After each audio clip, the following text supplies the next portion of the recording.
Welcome to Game Over Montreal. It's not a post-game show. The Montreal Canadiens just traded for Noah Dobson. Mark, how are you feeling about this? Honestly, we're going to get into it, but this was, in my opinion, a fantastic trade for Kent Hughes. All things considered, absolutely tidy business for a team that wants to maintain an upward trajectory. Getting a guy like Dobson is almost unheard of in the trade market. So far, I'm thinking it's been great. For Montrealers, I'm seeing a lot of reaction that we thought that this wasn't PlayStation, and it turns out Kent Hughes says it is, and he's just in there with the controller, right? Making trades, making moves. I'm really impressed. The Canadiens traded for Dobson. They lost Emil Heineman and the 16th and 17th overall picks in this year's upcoming 2025 NHL Entry Draft. But hey, listen, it's not just the trade, it's the signing Dobson to an 8-year extension.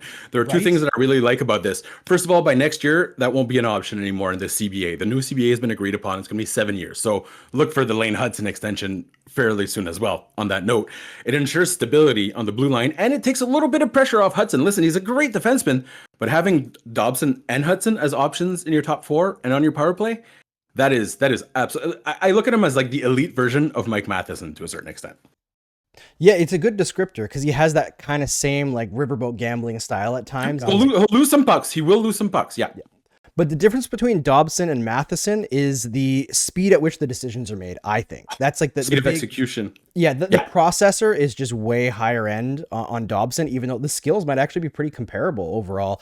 I feel like people disregard Matheson's skills a little bit, but the point is, league-wide, Dobson is seen as a number one defenseman on almost every team, and number two at worst. Long-term, he's probably going to be behind Lane Hudson just based on age and progression in the Montreal Canadiens. I'm looking at the future of this Canadiens defensive group, and you've got Hudson, Dobson, Gooley, and Reinbacher as your future top four.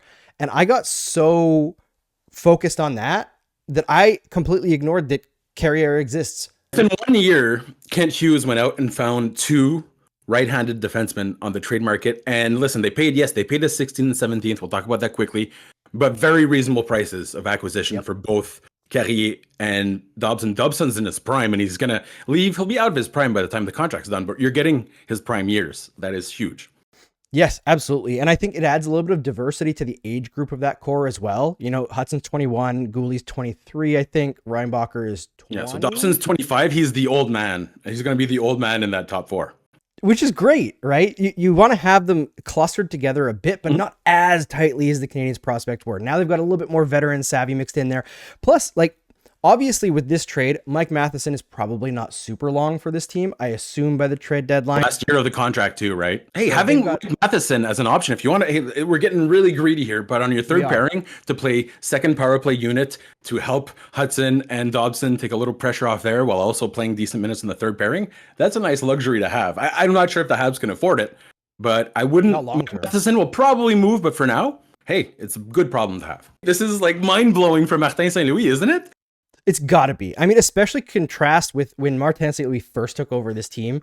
The way that the defense has moved forward, it's unbelievable. Unbelievable. Me personally, I will miss Emil Heineman. I really liked Heineman. They're undervalued too in terms of what he could do for the Canadiens. But let's be honest, bottom six players are irrelevant in the grand scheme of things for the importance of constructing a roster, right?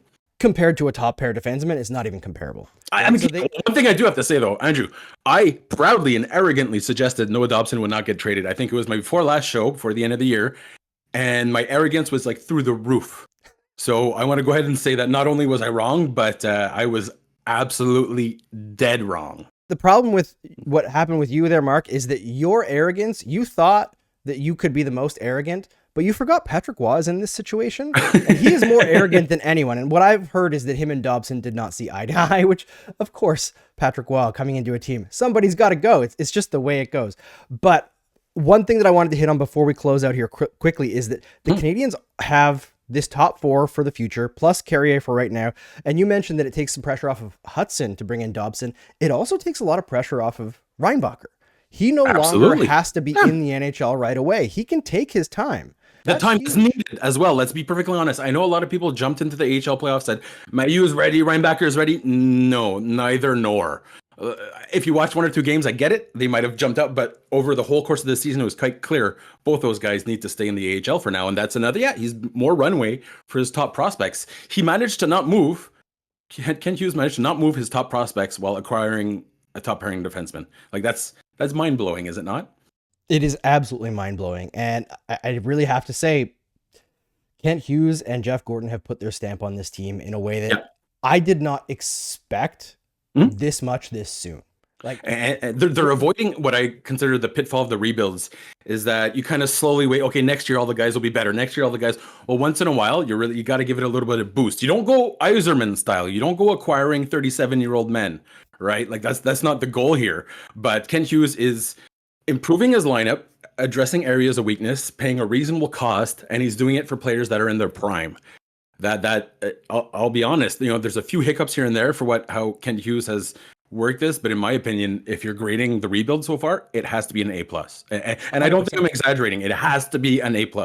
I 100% agree with you. There's talk, and we were, I think, cautious the whole way through the teardown. Like the teardown's the easy part. It looks fantastic, but the teardown's the easy part. The build, I think, in some ways has been more successful than the teardown. The way that this team has accumulated assets and then moved them for the exact pieces that they need continually, I'm very impressed. I will say this. The other side of it is obviously they lose the 16th and 17th overall pick in the first round. Now, for a team like the Canadiens, there's a bit of a risk there because you want to keep the prospect pipeline flowing, but they still have a top 3 prospect pipeline according to every outlet. They didn't move their top prospects. And the most important thing here is that Dobson fits that window. Let's say the Montreal Canadiens select Carter Bear, 16th overall. He's predicted to go a little earlier. Keishon Aichison, 17th overall, predicted to go a little earlier. But let's say they landed those two guys. They'll take 2, 3, 4 years before they reach their ceiling, if they reach their ceiling, which is top 4, middle 6 guy. You know what I mean? So this is one of those a bird in the hand situations is worth two in the bush. I really do genuinely believe that Kent Hughes just pulled off a masterful trade to ensure an upward trajectory during a time where rebuilds can start to flounder. You know what I mean? And the reason that he can take his time here is that, he's built it up well. Yzerman has to move on stuff because fans are running out of patience. Well, it's gone pretty well in Montreal because they stuck to the plan and it's gone fairly quickly. So they don't have to worry about making panicking moves and bringing veterans. All in all, I'm just beyond impressed by Kent Hughes and Jeff Gorton and the rest of the team with the Canadiens. It's been a masterful rebuild. That's myself, Andrew Berkshire, and Marc Dumont here. Also, Kate Imam and Connor Tumulty will join us on Game Over Montreal after games this year. Coming up with the Montreal Canadiens, this is Game Over Montreal. A little quick hit overtime segment with you, or for you, I guess I should say. We'll see you shortly, maybe earlier than I thought. Later.